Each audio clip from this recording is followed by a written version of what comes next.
Oi, pessoal. Então vamos dar sequência à nossa integração das equações de movimento para a partícula, agora considerando uma força que depende apenas da posição. Por simplicidade, vou considerar coordenadas cartesianas.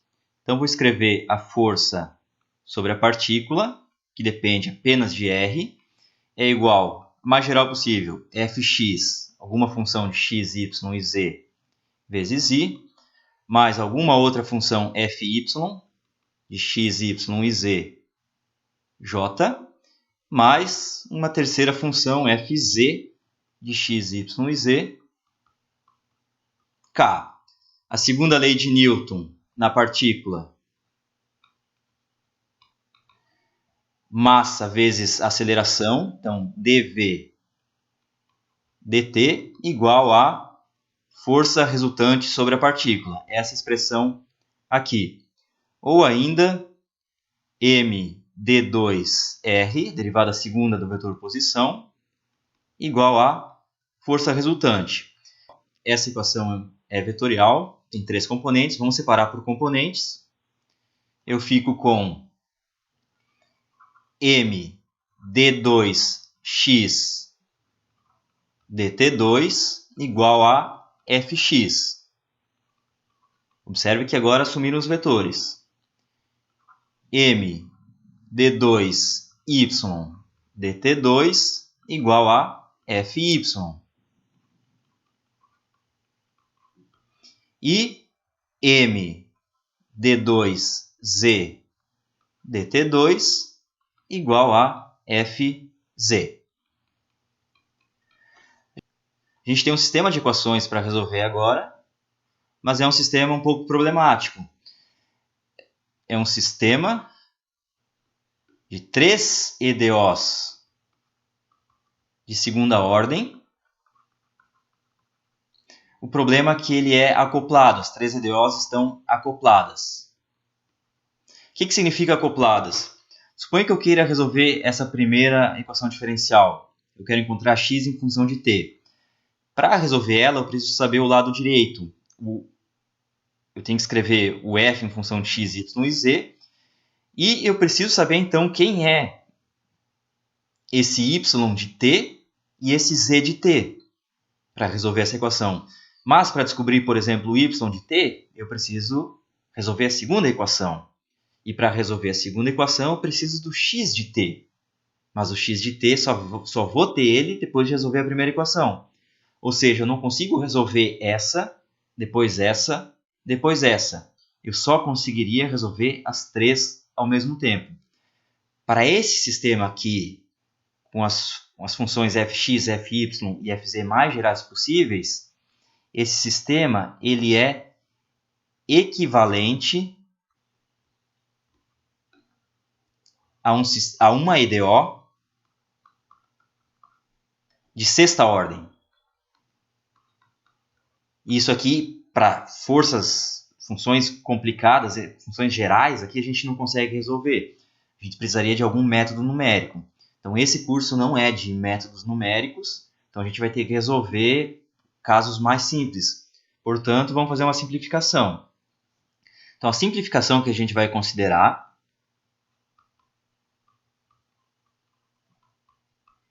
é que a nossa força F tem uma componente x que só depende de x, uma componente y que só depende de y, e uma componente z que só depende de z. Então, pegando essa equação, essas componentes, jogando no nosso sistema, a gente fica com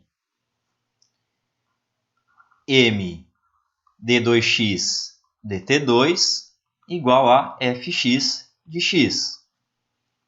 m d2y dt2 igual a fy de y. E m d2z dt2 igual a fz de z. E observe que agora o sistema está desacoplado. Para resolver a primeira equação, eu consigo resolver a primeira equação sem me preocupar com a segunda e com a terceira. Consigo resolver a segunda sem me preocupar com a primeira ou a terceira, e assim por diante. Posso resolver cada uma delas independente das demais. Então a gente desacoplou o sistema. Obviamente a gente pagou um preço. Esse aqui não é o sistema mais geral possível. Eu restringi o tipo de força que eu estou considerando. Vamos ver como é que a gente pode resolver esse sistema. Posso pegar qualquer uma delas, a solução para as outras equações serão análogas. Então vamos pegar a equação em x. Quero resolver m de 2x dt2 igual a fx de x. Quero encontrar x de t e vx de t. Posso escrever essa equação diferencial assim também. M d2x dt2 é a derivada da velocidade em x no tempo, igual a fx de x. Notem que a aceleração ao longo de x, que é esse termo aqui, é uma função de x. Se a aceleração ao longo de x é função de x, a velocidade ao longo de x só depende de x. Então, Vx é uma função que depende só de x. Então, usando a regra da cadeia, o dVx dt pode ser escrito como dVx dx vezes dx dt. Então, reescrevi essa equação usando a regra da cadeia. Esse dx dt é justamente Vx. Fiquei com m Vx dVx dx igual a fx de x. E essa equação eu consigo separar, integrar ela, separável. Tudo que tem Vx de um lado, tudo que tem x do outro lado. Isso vai me dar, preciso passar esse dx para o outro lado. M Vx dVx igual a fx vezes dx. Integro aqui, integro aqui. Começo de uma posição inicial, que vamos chamar de x0. Quando eu estou nessa posição inicial, x0, a velocidade vale vx de x0. E vou até uma coordenada x arbitrária, x. E aqui a velocidade vale vx de x.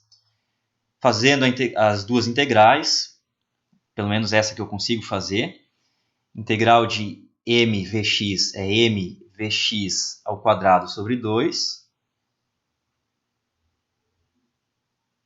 Então, sobre 2, aplicado nesses extremos. Então, vai ficar vx de x menos m sobre 2 vx de x0 ao quadrado. Igual a essa integral que aí eu preciso, cada caso é um caso, né? Preciso colocar a expressão para força aqui. x0 a x de fx de x dx. Então, a velocidade, componente x, em função da posição, que foi o que eu consegui encontrar, multiplica tudo por 2 e divide por m. E passo esse termo para o lado direito. Então, vai ficar Vx na posição inicial. Isso aqui está ao quadrado. Isso aqui está ao quadrado. Mais 2 sobre m, a integral.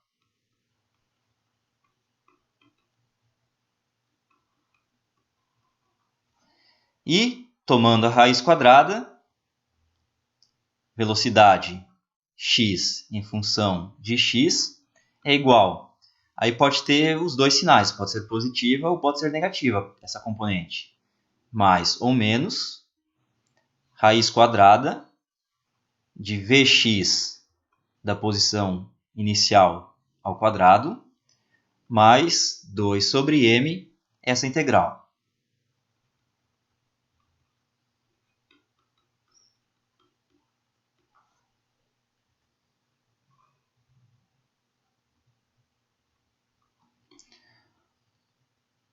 Certo. Se eu quiser saber a posição x agora, então eu sei que dx dt é igual a Vx. Vou usar essa expressão que eu tenho aqui em cima. dx dt é igual a mais ou menos essa raiz.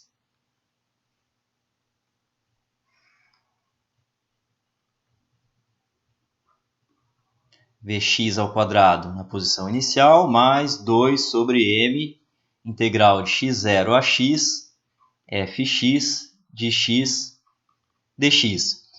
E essa equação aqui também é separável. Tudo que tem x de um lado, tudo que tem t do outro lado. Porém, para separar ela, eu vou ter que passar essa raiz dividindo. Então, eu só consigo fazer isso se esse Vx não for nulo. Então, considerando o caso em que a velocidade da partícula é não nula, a gente tem dx dividido por essa raiz,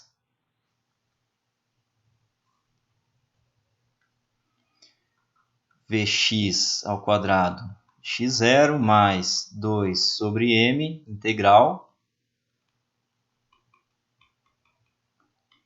dx, igual a, vamos colocar o mais ou menos aqui, e do outro lado vai ficar dt. Vou integrar aqui e vou integrar aqui.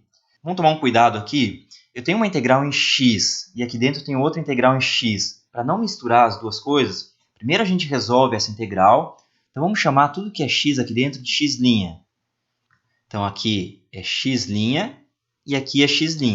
Esse fx por si só é uma variável, não preciso me preocupar com esse índice.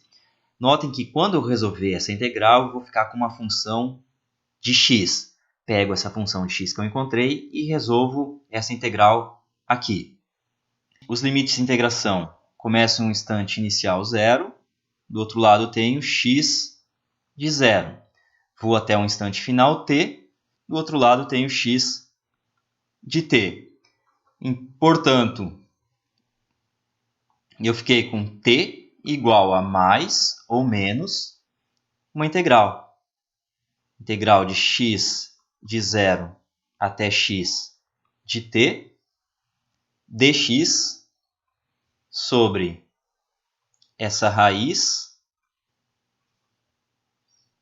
que eu estou assumindo que é não nula, vx de x0 ao quadrado, mais 2 sobre m, outra integral de x0 a x, de fx de x' dx'. Essa aqui é a solução geral para aquela força. A gente encontrou t em função de x. A ideia é resolver essas duas integrais e aí, se for possível, inverter, escrever x em função de t. Como exemplo, vocês podem refazer aquele exemplo que a gente fez quando a gente considerou sistemas unidimensionais. Aquela partícula que só anda na reta e está sendo atraída por uma força 1 sobre r ao quadrado, ou 1 sobre distância ao quadrado.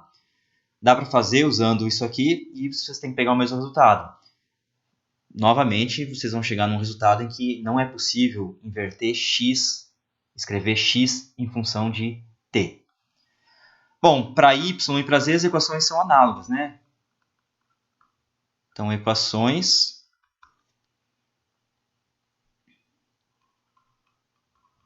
análogas para y e z. Então, nesse vídeo é isso. No próximo vídeo a gente continua fazendo essas integrações e a gente considera uma força que depende só do tempo. Até lá!